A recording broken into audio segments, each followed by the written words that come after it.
I'm screaming doctor, doctor. Well, good Wednesday morning. It is time for our weekly doctor visit to start off the new year. So we have to say Happy New Year to Dr. Stan Anderson. Good morning, Dr. Stan. Hey, Happy New Year to Pam, my favorite Pam. It is great to talk to you. You as well, sir. And this topic, I'll tell you, everywhere I turned, a friend, a coworker, a family member, somebody was sick everywhere I turned this holiday season. Yeah. It's been crazy. So what's going on? So the first thing is that most of the infections that are going around are not killing people. So that's the good news. The interesting thing was there's been this huge change in the type of COVID that's going around. So the U.S. Centers for Disease Control has been monitoring the type of COVID, and what they said was on Friday that the COVID subvariant JN.1 accounts for about 50% of all of the cases in the United States. Now, that was 10 days ago. So undoubtedly now, it's probably closer to 60 to 70% of all of the cases. This particular form of COVID is highly, highly contagious. People that have had the vaccine, they tend to not get super sick, but they do tend to still get it. So this variant continues to cause an increasing share of the infections, and it is the most widely circulating variant in the country. So it doesn't kill people as much. Right now, when I look to see death rates across the United States, yesterday there were only 6 people that died from COVID, and on January 1st, there were only 4 people. So there's only been less than 12 people that have died from COVID this year. So it's not nearly as lethal, but it is a lot more transmissible. So that's the big thing. And the symptoms are just slightly different also. You get a lot more of a sore throat. You tend not to get as much of a real high fever. You tend to eventually get the cough, but it really just shows up with you're achy and you just feel so exhausted. And it generally has been lasting for most people right around that 3-day mark where it gets bad, and then it gradually starts to get better. In people with any kind of immune compromise, it's going to last somewhere between 12 to 17 days.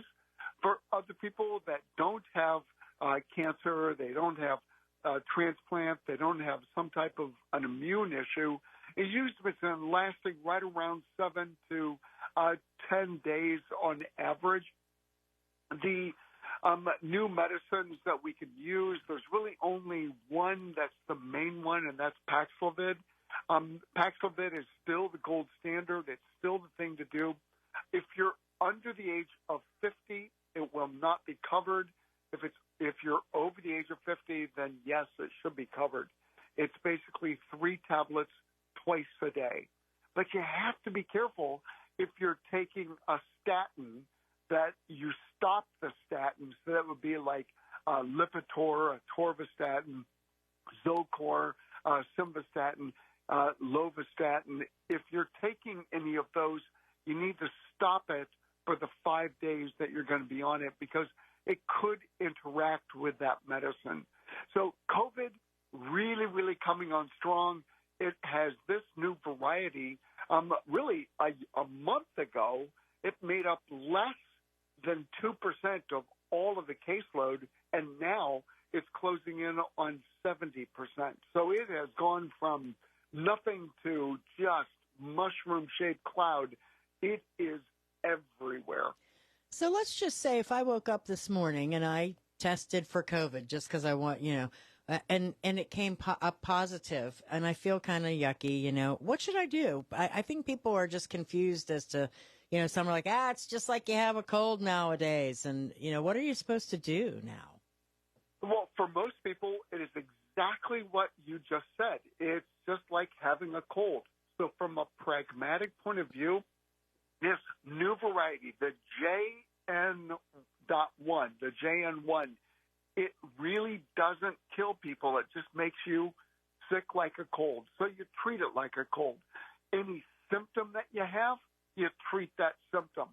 The most important thing, though, is try not to infect other people. Wash your hands. Wear a mask. Take precaution. Because the problem with COVID, really more than anything else, it is just so transmissible. So that's the biggest thing. So rest, fluids. If you have a sore throat, take some sore throat lozenges.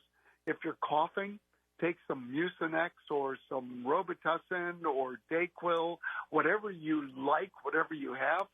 Treat the cough the same way you would treat it. If you have a lot of achiness, that's why there's Tylenol or Advil, ibuprofen, all of those things work. So oftentimes just whatever you need to do, be careful, be safe, lots of rest, and lots of sleep. So your system does better when you have downtime. So the thing to do is get to bed, stay there all day.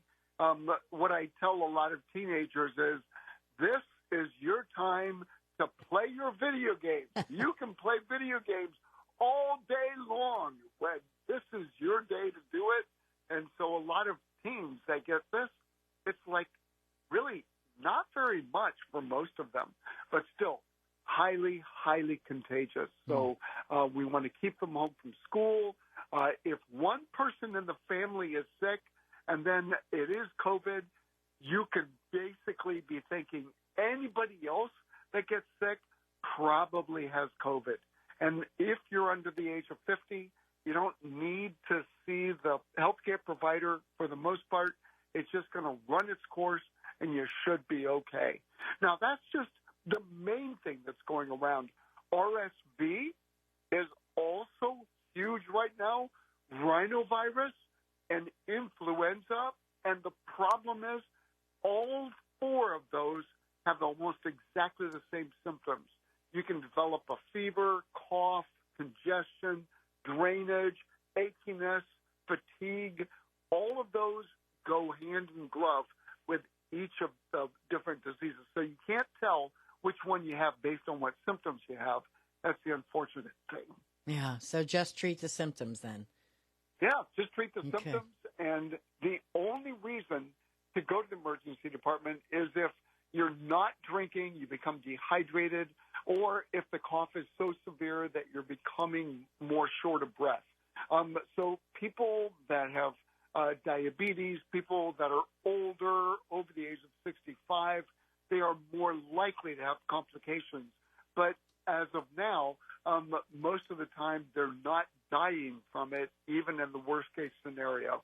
So, yeah, there's been right around 12 people that have died total this year, and I know it's the third of the year, but still, that's a very low number compared to 2 years ago when we're seeing thousands of people dying from COVID every day. So, yeah, this is a much better scenario. All right. That's great information because, like I said, so many people are saying, oh, sick, and oh, I tested positive, and oh, and I know a lot of people didn't really know what to do or how to react. So that's great. And I know next week, let's chat a little bit about, because we'll be what, one full week into the new year. Let's see where the resolution keeping effort is by then. Okay. All right. I am resolute. We will do that. Sounds good, Dr. Stan. Thank you. Yeah. Canton's Morning News with Pam Cook. If you missed one of our guests, get the podcast now or anytime at WHBC.com.